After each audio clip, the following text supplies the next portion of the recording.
सारे भाई है ना भाई मेरी राम राम। मैं जगदीप शर्मा स्टेप अप जे सर यूट्यूब चैनल पर आपका स्वागत करता हूँ। भाई जींद में हूँ और जाट धर्मशाला इसके अंदर जो पार्क है यहाँ पे है भाई। और मेरे साथ है श्वेता ढुल। बेबे राम राम। राम राम भाई। और बेबे ठीक से? हाँ मैं बिल्कुल बढ़िया, आप सुनाइए। बाकी सरकार ने तो पूरे परेशान कर रखे हो, कह सकते हैं। कह सकते हैं जी। बेबे जो ये मुद्दा चल रहा है हरियाणवी जो हरियाणा में जो वैकेंसियाँ का, वैसे तो मुद्दा तो चलता रहा है, अब कुछ ज़्यादा हो गया। और इस बारे में कल रणदीप सुरजेवाला जी भी आ रहे थे लाइव। के कुछ मुद्दा है ये ताकि आम जनता इसको समझे और फिर भी वो भी सोचे कल हमारे गले घटना ना घटाए, वो भी अवेयर हो। जी जी जी। ये मुद्दा ऐसा है कि 2015 में एचएसएससी ने कुछ वैकेंसीज निकाली थी, जैसे कि excise inspector, taxation inspector, panchayat officer and forester etcetera, plus TGT English की। तो ये कुछ वैकेंसीज थी, 1500 प्लस वैकेंसीज थी, जिनके रिटन एग्जामिनेशन और इंटरव्यू दोनों हो चुके हैं। लेकिन अब इस एचएसएससी ने इन वैकेंसीज को वापस लेने की, इनके एग्जाम हो चुके, इंटरव्यू हो चुके जी, ओके, भर्ती प्रक्रिया पूरी हो चुकी है। लोग रिजल्ट का इंतजार कर रहे थे और इसको वापस लेने की कवायद स्टार्ट कर दी है, वैकेंसीज को वापस लेने की। ये कैसे पता चला कि एचएसएससी ने एक लेटर लिखा लीगल ओपिनियन के लिए। एक मिनट, मतलब वापस लेने का मतलब भर्ती कैंसिल करके दोबारा? जी, भर्ती कैंसिल करके दोबारा। जी, आप बिल्कुल सही समझे। जी, तो ये बड़ा गंभीर मुद्दा है क्योंकि बच्चों ने पूरा भर्ती प्रक्रिया तो कर दी थी, पूरी रिटर्न हो चुका है, इंटरव्यू हो चुका है, 5 साल से इंतजार कर रहे हैं, और उसके बाद ऐसी अगर चीज़ आती तो बहुत शॉकिंग है, हर किसी के लिए शॉकिंग है ये चीज़। ये बड़ा कॉन्फिडेंशियल मामला था जो बाहर आ गया लेटर, क्योंकि एजी साहब से लीगल ओपिनियन मांगा गया था एचएसएससी के द्वारा। तो वो लीगल ओपिनियन वाला लेटर आया बाहर, तो अभ्यर्थियों को पता चला, तब से मुहिम छेड़ी हुई है। ट्विटर पे लिख रहे हैं, फेसबुक पे लिख रहे हैं, 5 से 10 हज़ार ईमेल्स कर चुके हैं बड़े बड़े जो भी स्टेक होल्डर्स है हरियाणा के, सीएम साहब को, डीसीएम साहब को, चीफ सेक्रेटरी मैडम को, राजेश खुल्लर जी को, हरियाणा ग्रीवेंस सेल में, सीएम विंडो में, सीपी ग्राम्स में, ट्विटर पे बार बार कह रहे हैं या तो हमें गोली मार दो या फिर एक काम कीजिए, give us permission to commit suicide. मेरे ख्याल से 2014-15 की वैकेंसियां थी, है ना? कब की? ये 2015 की वैकेंसी थी। 2015 की। 5 साल हो गए इस बात को। जी। उस दौरान बच्चा कुछ और नहीं कर पाया, पेपर की तैयारी करी, आज इंटरव्यू तक आ गया, आज उसको वैकेंसी कैंसिल कर रहे हैं। जी, वैकेंसी कैंसिल कर रहे हैं। और कारण उसका क्या दिया जा रहा है? कारण बड़े इनवैलिड से लगे।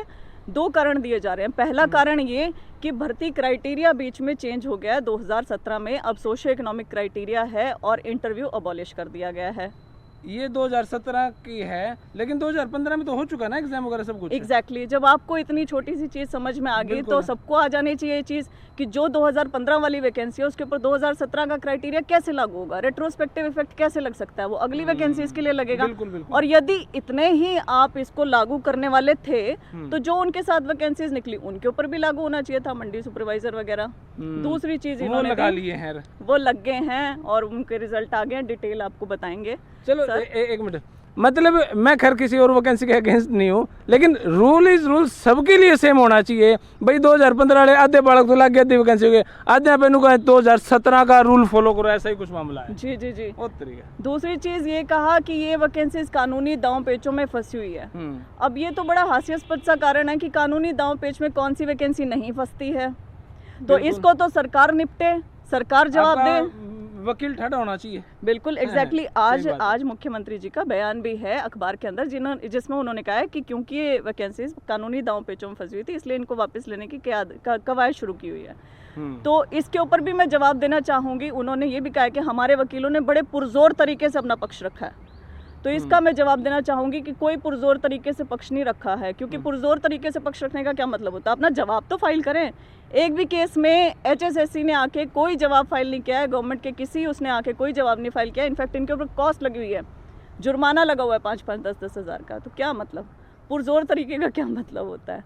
तो ये बड़ा बच्चों के साथ ये जो एग्जाम हुए हैं इनमें कितने बच्चे बैठते होंगे? मेरे ख्याल से 5, 8, 10 लाख लोग तो बैठते ही होंगे। 10 लाख लोगों ने इस वैकेंसी में अप्लाई किया था और यही मुझे लगता है मेजर कारण लग रहा है मुझे ये कैंसिलेशन का, कि 10 लाख लोगों ने फॉर्म भरा, चालान के पैसे, उसको एग्जामिनेशन कंडक्ट करवाने के पैसे, 100 रुपए तो भरे ही होंगे उन्होंने। हाँ, तो 10 करोड़ तो सीधे हो जाते हैं। 10 करोड़ हो गए। मॉनिटरी लॉस इतना बड़ा होगा, यदि एग्जामिनेशन दोबारा कंडक्ट करवाया जाता है तो 100 करोड़ का लॉस है गवर्नमेंट ऑफ हरियाणा को अकेले को। अरे खट्टर साहब तो 5-5 रुपए में मांग रहे हैं ना। तो 5-5 आप ये देखिए, कोविड-19 का समय है जी। आर्थिक व्यवस्था हमारी वैसे ही खराब होती जा रही है, अर्थव्यवस्था के बुरे हालात हैं। जी। ऐसे समय में 100 करोड़ का दोबारा प्रोजेक्ट स्टार्ट करना। दूसरी चीज़ आप ये देखिए कि 5-5 रुपये आपको मांगने की नौबत आ रही है। आप गेहूं मांग रहे हैं, दान करवा रहे हैं, आप डीए काट रहे हैं, आप एक एक दिन की तनख्वाह काट रहे हैं, स्वेच्छा से दान करवा रहे हैं, सब कुछ। ऐसे समय में 100 करोड़ का प्रोजेक्ट प्लस आप ये कहते हैं कि कोई नई भर्ती नहीं करवाई जाएगी और जो जितनी पुरानी भर्तियाँ हैं वो पूरी की जाएंगी, लेकिन नई भर्ती भी नहीं करवा रहे हैं और पुरानी भर्ती भी कैंसिल कर रहे हैं। तो ये कुछ समझ में, ये युवा विरोधी सा कुछ लग रहा है मुझे। और मेरा दिल ये कहता है, मैं आज आपके चैनल पे बोलती हूँ, वो ये कि इन भर्तियों के बाद कुछ एक सिमिलर भर्तियां जैसे पीजीटी संस्कृत, उसको भी देखना आप कैंसिल करने की कवायद शुरू कर दी जाएगी। हाँ, उसमें भी कुछ लफड़ा सा है। उसमें भी यही है ना कि बीच में क्राइटेरिया चेंज कर दिया, इंटरव्यू वगैरह हो चुके थे, सब कुछ हो चुका था, फिर शायद उनका तो रिजल्ट आ चुका है, उनको तो ज्वाइनिंग लेटर नहीं मिल रहा। रिजल्ट कहने का मतलब ये है भाई, आदमी कुछ कर लो, पक्का कुछ नहीं है। इस सरकार में टेंशन है सरकारी नौकरी को बिल्कुल है, सरकारी नौकरियों को लेकर टेंशन है। जैसे हमने कल सुना भी था विपक्ष के मुंह से कि पेपर लीक माफिया और पेपर में जो धांधली करवाते हैं वो माफिया बड़ा सक्रिय है। ये कहते हैं पारदर्शिता, लेकिन सोशियो इकोनॉमिक के 10 नंबर इतना बड़ा हथियार है इनके पास कि किसी के भी लगा सकते हैं, किसी के भी हटा सकते हैं। मैं ये क्यों बोल रही हूँ चैनल पे? मैं इसलिए बोल रही हूँ कि यदि ये इतने पारदर्शी होते तो वो 10 नंबर किसको दे रहे हैं सबको दिखाते। रिपीटेड आरटीआईज हमने लगाई हैं, किसी आरटीआई का जवाब नहीं आता, कोई ये कट ऑफ नहीं बताते, किसी के नंबर नहीं जवाब नहीं आता, नहीं देते, जवाब देते ही नहीं है। आपको बुला लेंगे वो पर्सनल हियरिंग के लिए, पर्सनल हियरिंग के लिए बुला के आपको ये कहेंगे यहाँ साइन कर दो। बच्चा कहेगा किस लिए? हम तुम्हारे घर में जवाब भेज देंगे। अरे तुम घर में जवाब भेज दोगे, तुमने बच्चे को बुलाया क्यों? तुम किस पेपर पे उससे साइन करवा रहे हो? आप अटेंडेंस शीट का नाम लेके पता नहीं उसको किस पेपर पे साइन करवा देते हो, उसके ऊपर आप कुछ भी लिख दो। पारदर्शिता का मायने आज कुछ और हो गए हैं। पारदर्शिता तो है ही नहीं, है ही नहीं है, जीरो पारदर्शिता ही नहीं है, नॉन ट्रांसपेरेंसी है ये। ट्रांसपेरेंसी हम इसे कह ही नहीं सकते हैं। और ये जो भर्ती है, मुझे लगता है इसमें पैसे का खेल बहुत बड़ा है और कोई मुझे इसमें कोई वो नहीं लगता है, क्योंकि पहली बात बीच में क्राइटेरिया और भर्तियों में भी चेंज हुआ है, डिटेल सर बताएंगे। और दूसरी चीज़, कोर्ट केसेस में हर एक भर्ती जाती है, वो आपका वकील स्ट्रॉन्ग होना चाहिए। वकील मतलब स्ट्रॉन्ग ही नहीं है, सरकार पक्ष देना ही नहीं चाह रही। सरकार ने किसी में जवाब ही नहीं दिया, सरकार के ऊपर कॉस्ट लग रही है। पुरजोर तरीका क्या? मुझे लगता है इसमें ना मुख्यमंत्री जी भी शायद अंधेरे में हैं, उन्हें बताया नहीं जा रहा है। HSSC यहाँ पर ज़्यादा गुनहगार मुझे लग रही है। ओके जी। तो भाई ये सरकार अभी 7-8 महीने से चल रही है और कभी किसानों के खिलाफ कार्रवाई हो रही है, कभी शराब तस्करी का मामला आ रहा है, कभी कोई। भाई कैसे काम चलेगा? अगर पारदर्शिता की बात करें, मेरे भाई से बात करते हैं। भाई राम राम। राम राम भाई साहब। भाई के ज्ञान ठीक से? ठीक है भाई। कहाँ से आप? मैं भाई बरवाड़ा के पास है गाँव अपना, वहाँ से हूँ। अच्छा, इतना बड़ा चिट्ठा ले रखा है, क्या कुछ है इसमें भाई साहब ये डिटेल है कि जिन भर्तियों के बारे में कैंसिल के बारे में बोल रही है सरकार, उनके साथ साथ कौन सी भर्तियाँ कंप्लीट हुई है, किन किन का रिजल्ट आ चुका है, जबकि उनके साथ साथ चल रही थी। मतलब में सारी भर्तियां इकट्ठी चल रही थी लगभग। हाँ, एक साथ चल रही थी। तो ले लिए, आधी कैंसिल करा है। हाँ, हमारे पास ये डाटा है कि जो कंप्लीट होगी उनका डाटा है, और जो बताओ उनको, बाकी का सबको पता है, जो कैंसिल हो रही है उसके बारे में सभी को तो पता ही है। देखो जी, हाँ जी। तो जैसे सरकार ने कैंसिल के लिए बोला है 11/2015 को, इसमें एक कैटेगरी है, 11/2015 की 2 है, 7/2015 भी है, 7/2015 की 6, 9 और 22 3 कैटेगरीज है इसमें। ये वो वैकेंसी जो फाइनल कर दी? नहीं, कैंसिल है, कैंसिल वाली बता रहा हूँ आपको। ओके, ये कैंसिल वाली है। उसके बाद 11/2015 की कुछ है 4 कैटेगरी और 41 कैटेगरी। उसके बाद है 12/2015 की कैटेगरी नंबर 12। ये सारी कैटेगरीज कैंसिल का नोटिस दिया इन्होंने, बताया। हाँ जी। अब मैं आपको बताता हूँ इनके साथ साथ चलने वाली भर्तियाँ जो कंप्लीट हो चुकी है। आप पहले चलते 7/2015 में भी LDA थी, ये भी उसी टाइम पे आई है। 7/2015 की कैटेगरी नंबर 14 है ये, इसका रिजल्ट आ चुका है, इनकी ज्वाइनिंग हो चुकी है। ठीक है। इसके अलावा फॉरेस्टर के साथ साथ 2 भर्तियाँ और चल रही थी। एक डिप्टी रेंजर जिसका कैटेगरी नंबर 11 था, एडवर्टाइजमेंट नंबर 12/2015 वही सेम था। इसके अलावा वाइल्ड लाइफ गार्ड, इसकी कैटेगरी नंबर 9 था और ये भी 12/2015 एडवर्टाइजमेंट का हिस्सा थी। अब जैसे ही फॉरेस्टर का पेपर भी इनके साथ ही हुआ था, डिप्टी रेंजर का एग्जाम हुआ था 18/7/2017 को, और फॉरेस्टर का जैसे इन्होंने बोला है 10/12/2015 को एग्जाम हुआ था। तो इनके एग्ज़ाम में मात्र 3 महीने का डिफरेंस है। ठीक है, अब इनके इंटरव्यू के बारे में बताता हूँ। डिप्टी रेंजर का इंटरव्यू हुआ था 22/5/2011 को, और ये फॉरेस्टर का इंटरव्यू हुआ था 23/5/2019 को। इसका 22/5/2019 को हुआ था। तो इनमें डिफरेंस देख लो आप, 15 दिन का डिफरेंस है मैक्सिमम। जबकि डिप्टी रेंजर वालों की ट्रेनिंग शुरू हो चुकी है, वो ऑलमोस्ट कंप्लीट है, लेकिन फॉरेस्टर वालों का कैंसिल के कगार पर है। इसी तरह वाइल्ड लाइफ गार्ड के बारे में बताता हूँ आपको। ये एग्ज़ाम भी 2017 का ही है, 20/8/2017 का, ये भी कंप्लीट हो चुका है। तो मतलब एक भर्ती तो आप कैंसिल कर रहे हो उसी टाइम की, रिसेंटली महीना 2 महीना के अंदर की। आप किस भर्ती में हो? मैं 3 भर्तियों में हूँ, फॉरेस्टर में हूँ। है हाँ जी, तीनों में क्लियर है। भाई मैंने एक बात जरूर समझ में आवा है, एक टाइम था जब नु क्या करते भाई, लाइब्रेरी और स्टेडियम अगर भरे हैं तो मैं बालक जरूर लागेंगे।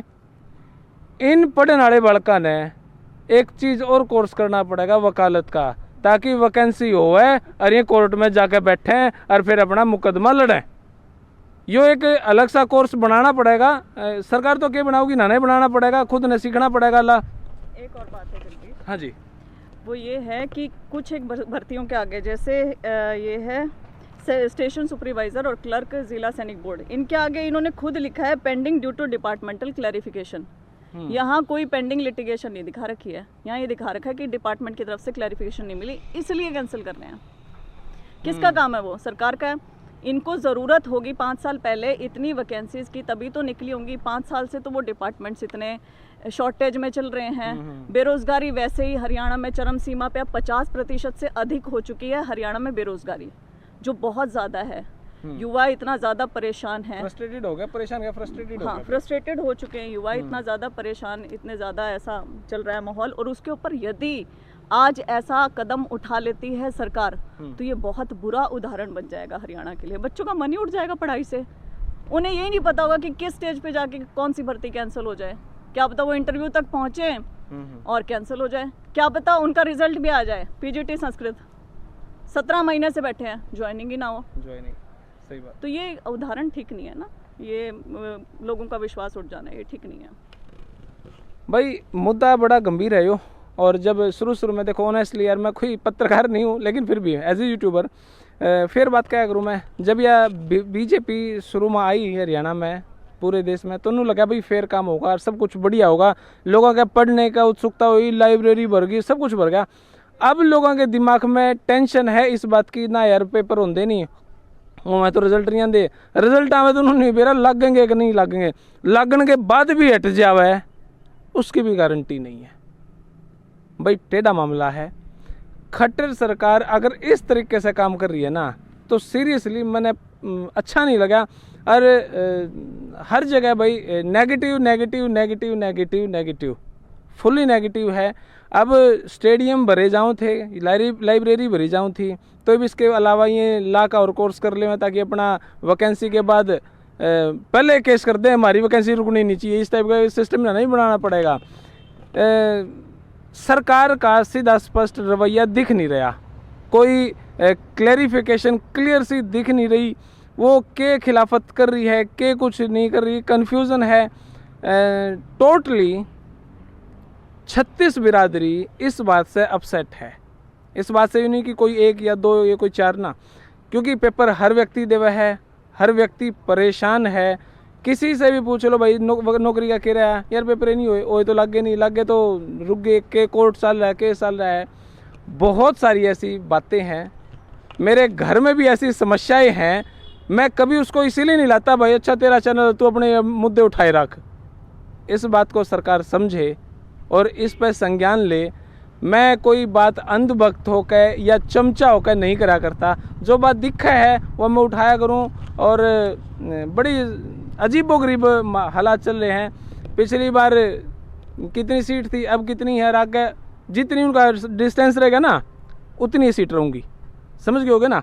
तो भाई और कुछ कहना हो? हाँ भाई साहब, अब हम दुष्यंत चौटाला जी के बहुत अच्छा समझते थे, युवा थे, समझेंगे हमारी बात। लेकिन वो एक तरफ तो बेरोजगारी के लिए पोर्टल लॉन्च कर रहे हैं, अभी रिसेंटली पोर्टल लॉन्च किया उन्होंने, और दूसरी तरफ ये भर्ती कैंसिल कर रहे हैं, इनके बारे में कुछ बोल नहीं रहे, मुख्य दर्शक बने हुए हैं बिल्कुल।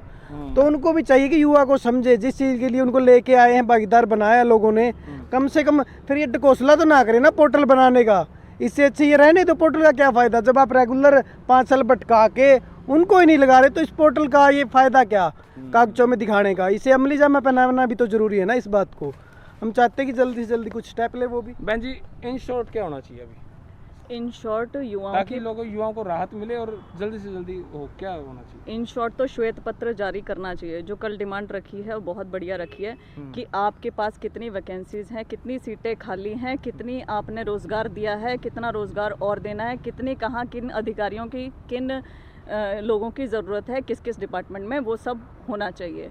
बेरोज़गारी दर कितनी है वो आप खुद जांचिए, डिस्ट्रिक्ट वाइज कितना होना चाहिए, वो सारा सारा डाटा हमें पता होना चाहिए। और जो जौन सी भर्तियां हो चुकी हैं, जैसे इनकी 15 दिन में इनकी नियुक्ति होनी चाहिए।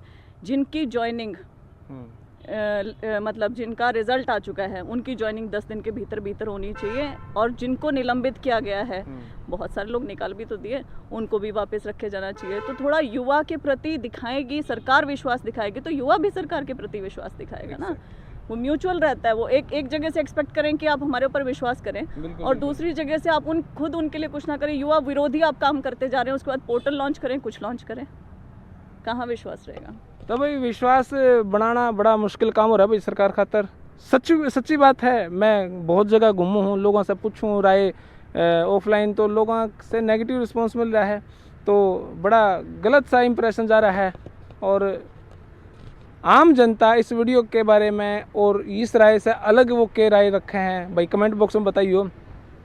मेरी ये वीडियो आज यहाँ नहीं रुकेगी। अब इस वीडियो पे मैं थोड़ा सा और संज्ञान लेता रहूँगा, सीरियस होता रहूँगा।